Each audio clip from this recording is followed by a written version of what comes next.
singkat bahwa perjalanan... Baik pemirsa, kita akan lanjutkan pembahasan terkait Hari Ulang Tahun TNI yang ke-79. Masih bersama kami pengamat militer, masih ada Mas Al-Araf. Mas, kalau kita melihat tadi berbagai pesan disampaikan oleh Presiden Joko Widodo kepada TNI di Hari Ulang Tahun. Sebetulnya sebagai pengamat, melihat kedekatan dari Presiden Joko Widodo dengan TNI seperti apa sih? Mungkin dalam 10 tahun terakhir adakah kedekatan yang lebih? Pasang surut tuh. Pasang surut gimana Mas? Mungkin perjalanan dalam 10 tahun terakhir. Pasang surut dan panas dingin. Oke. Ya, kalau kita lihat dalam 10 tahun terakhir kan, dinamika hubungan sipil militer antara Presiden Jokowi dengan militer secara teoritis lebih banyak membangun pola pendekatan yang subjektif civilian control. Bukan membangun objektif civilian control, bukan membangun demokratik civilian control. Hal itu terbukti dari relasi konstruksi hubungan sipil militernya, di mana Presiden Jokowi justru membuka persoalan dalam relasi hubungan pemimpin sipil dengan militer itu dengan tidak baik, yakni memberikan ruang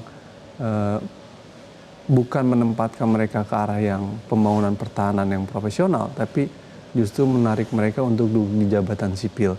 Jadi RUU TNI itu menginginkan militer aktif bisa duduk di jabatan sipil.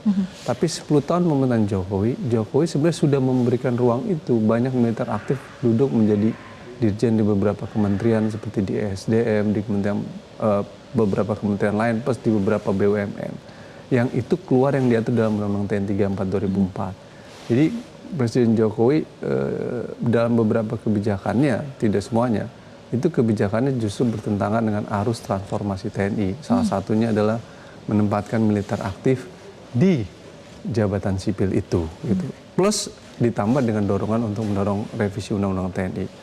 Kedua adalah membiarkan proses agenda-agenda militer operasi selain perang tadi itu ke wilayah yang terlalu berlebihan. Misalkan menempatkan militer untuk terlibat dalam program food estate. Yang kemudian menurut saya hal itu terlalu berlebihan itu, karena urusan food estate seharusnya bukan untuk domain Kementerian Pertahanan itu. Gitu. Akhirnya yang terjadi adalah kegagalan food estate yang terjadi di Kalimantan itu. Yang terjadi justru lahan yang tidak berfungsi, isu tentang lingkungan hidupnya terjadi, dan lain sebagainya. Mas, tapi terkait itu, TNI kan juga membentuk pasukan ketahanan pangan, dan ini di daerah rawan di Papua. Menurut Mas Al-Araf gimana? Apakah ini memang diperlukan? Menurut saya tidak diperlukan juga. Selain food estate ini tidak diperlukan, begitu? Tidak diperlukan. Militer tidak diperlukan untuk agenda food estate seperti itu, karena menurut saya itu bisa di domain pemerintah daerah atau Kementerian Pertahanan. Situasi dan kondisi militer dalam operasi-operasi selain perang untuk program-program seperti itu, lagi-lagi saya katakan, seharusnya hanya dilakukan jika situasi dan kondisi kapasitas sipil sudah tidak bisa lagi menjalankan program-program seperti itu. Last resort tadi. Sehingga dia hanyalah last resort gitu. Jangan buru-buru, karena apa? Kecuali ada situasi kondisi darurat gitu. Dalam situasi darurat perang ataupun dalam situasi apa, itu dimungkinkan. Indonesia kan dalam situasi tertentu hari ini kita tidak dalam kondisi darurat perang gitu, sehingga program-program seperti itu selayaknya dilakukan oleh kapasitas sipil. Militer fokus untuk persiapan menghadapi situasi kondisi perang, latihan perang, dalam menjaga kedaulatan teritorial, tidak terlibat dalam program-program seperti food estate tadi, Pak. Termasuk misalkan dalam konteks di Papua, karena itu akan melemahkan profesionalisme militer sendiri gitu, yang dilatih dan didikan untuk perang, gitu, bukan untuk program-program seperti food estate. Oke, dalam 10 tahun terakhir berarti hubungan menurut Mas Al-Araf tadi subjektif dan kontrol. Ya, ini terkait ada 2 catatan ya. Ini panas dingin RUU TNI, dan juga menurut Mas Al-Araf berarti TNI belum berperan sebagai last resort dalam 10 tahun terakhir. Mungkin ada catatan lainnya? Bukan TNI belum last resort, Presiden terlalu membiarkan proses itu secara berlebihan. Catatan lainnya adalah yang ketiga, karena subjektif civilian control tadi, dimensi kontestasinya itu gitu ya, saya melihat membuat upaya civilian control oleh presiden dan juga oleh DPR menjadi lemah, sehingga presiden tidak memiliki ruang pengawasan yang baik, ruang kontrol yang baik terhadap TNI gitu ya. Tetapi justru presiden menarik militer dan memberikan mereka ke dalam ruang-ruang yang sekiranya tidak pas gitu, duduk di jabatan sipil, kasih program food estate, pembentukan komponen cadangan, yang itu menimbulkan polemik. Yang terakhir kan rencana mengesahkan RUU TNI 34 2004, tapi karena ditolak oleh publik dan masyarakat sipil, akhirnya itu ditunda agenda tersebut. Ya, itu menunjukkan bahwa pemimpin sipil belum membangun, khususnya Presiden Jokowi tidak bisa membangun democratic civilian control yang baik di dalam melakukan kontrol terhadap militer gitu.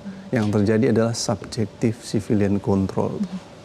Mas, berarti ini akan menjadi PR bagi pemerintahan barunya bagaimana merubah dari subjective civilian control menjadi democratic civilian control. Iya, betul. Kita harus memastikan dalam rezim demokrasi bagaimana Presiden dan juga DPR membangun democratic civilian control itu. Oleh karena itu harus bisa menempatkan militer sebagai alat pertahanan negara, bukan terlibat dalam politik, terlibat atau terlibat dalam tugas-tugas operasi selain perang yang berlebihan gitu. Sehingga kendali untuk mengontrol militer itu sepenuhnya dalam kerangka membangun tentara yang profesional dan modern. Nah, pikiran kita harus ke arah sana. Imajinasi kita adalah kita semua ingin militer yang profesional dan modern supaya kedaulatan teritorial kuat, sehingga arah kontrol dan kendali pemimpin sipil harus ditujukan kepada itu. Mas Al-Araf, menurut Mas Al-Araf, kira-kira presiden terpilih selanjutnya yang backgroundnya juga adalah Menhan, ini memiliki kebijakan yang akan mereformasi dari subjective civilian control menjadi democratic civilian control? Saya belum tahu, dan saya khawatir tetap akan subjektif civilian control. Kenapa begitu? Ya karena kepentingan politik mungkin 2029 gitu ya, dalam kontestasi pemilu akhirnya membuat pemimpin sipil lebih memilih arah subjektif civilian control ketimbang democratic civilian control. Dengan kata lain, bahasa sederhananya adalah bahasa subjektif civilian control itu politisasi pemimpin sipil terhadap militer itu potensial besar terjadi gitu, karena interest politik lebih dominan ketimbang membangun transformasi pertahanan yang modern gitu.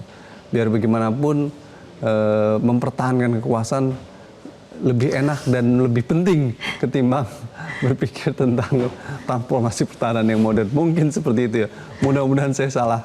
Tapi kita akan nantikan ya. Saya ingin agar presiden ke depan sungguh-sungguh punya niat baik untuk membangun transformasi pertahanan yang modern.